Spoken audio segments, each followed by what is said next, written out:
Hello friends, तमारू स्वागत है मारी चेनल में। हूँ आज तमारी साथे शेर करीश नवी रीते बनता एकदम ट्रेडिशनल स्टाइल काठियावाड़ी स्वाद में वराळिया मरचानी रेसिपी, जे जमवानो स्वाद वधारी दे तेवा आ वराळिया मरचा आपणे एकदम टेस्टी मसाला स्टफिंग करीशुं। साथे मरचानी तीखाश केवी रीते ओછી करवी ए बधी ज टिप्स साथे जमवानो स्वाद 100 गणो वधारी दे तेवा टेस्टी वराळिया मरचानी रेसिपी शरू करीए। तो जमवानो स्वाद 100 गणो वधारी दे तेवा नवी रीते भरेला मरचा बनावा माटे मैं अहींया 150 ग्राम અને 7 થી 8 નંગ જેટલા મીડિયમ સાઇઝના મરચાં લીધા છે। તો તેને ભરેલા મરચાં બનાવતી વખતે મરચાં આ રીતે મીડિયમ સાઇઝના પસંદ કરવાના। તો મરચાંને છરીની મદદથી વચ્ચેથી આ રીતે કટ કરી લઈએ અને તેના બીયા અને નસોનો ભાગ કાઢી લઈએ। તો અહીંયા બીયા અને નસોનો ભાગ કાઢી લીધો છે। તો મેં અહીંયા થોડા તીખા મરચાંની પસંદગી કરેલી છે। તો મરચાંની તીખાશ ઓછી કરવા માટે હાથમાં ચપટી મીઠું લઈ મરચાંની વચ્ચે આ રીતે થોડું થોડું એડ કરી દઈએ, જેથી તીખાશ ઓછી થઈ જાય। તો આ રીતે બધા જ મરચાંને બીયા અને નસોનો ભાગ અલગ કરી મીઠું એડ કરી મરચાંને તૈયાર કરીશું। હવે મરચાંમાં ભરવાનો મસાલો બનાવવા માટે મેં અહીંયા 1 કપ ચણાનો લોટ લીધો છે।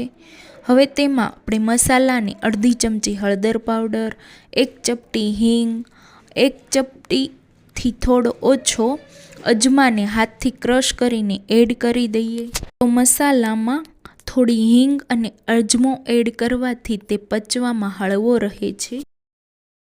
સાથે મસાલામાં થોડો કલર સરસ આવે તેના માટે અડધી ચમચી જેટલું લાલ મરચું પાવડર, સાથે 1 મોટી ચમચી જેટલું ધાણા જીરું પાવડર લીધો છે।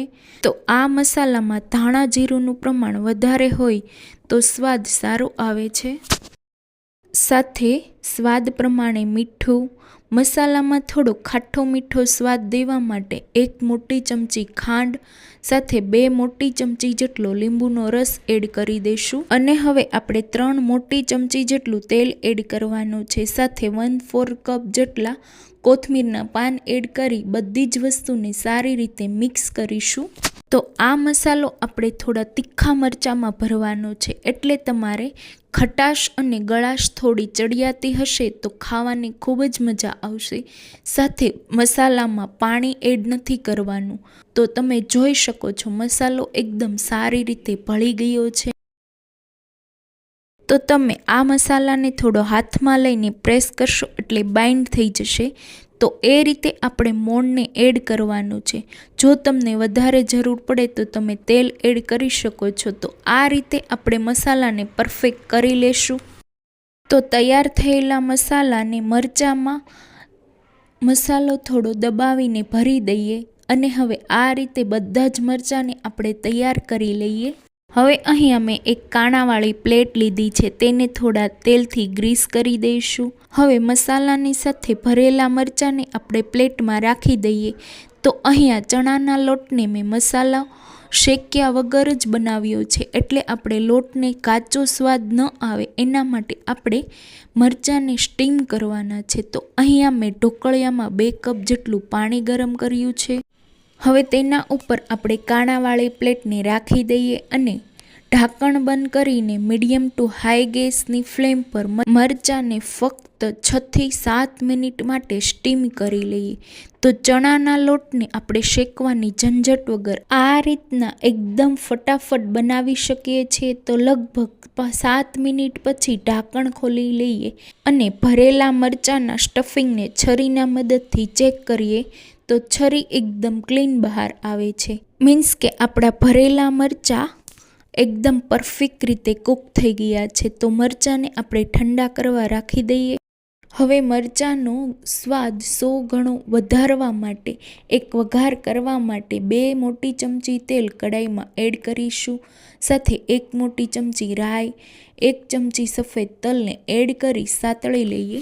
તો રાઈ અને તલ સારી રીતે ફૂટી જાય એટલે તેમાં આપણે મરચાંને એડ કરીને મીડિયમ ટુ હાઈ ગેસની ફ્લેમ પર ફક્ત 1 થી 2 મિનિટ માટે સાતળી લઈએ।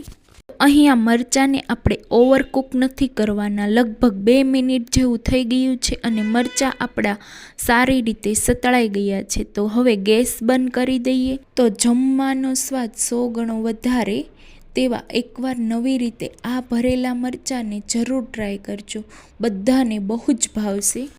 તો નવી ટ્રીક સાથે મરચાંની તીખાશ એકદમ ઓછી કરી દે અને ખાવાનું મન થઈ જાય તેવા આ મરચાં બન્યા છે એકદમ ટેસ્ટી. તો સ્વાદમાં એકદમ ટેસ્ટી અને કાઠિયાવાડી સ્ટાઇલમાં આ વરાળિયા મરચાંની રેસીપી કેવી લાગી કોમેન્ટ કરીને જરૂર કહેજો.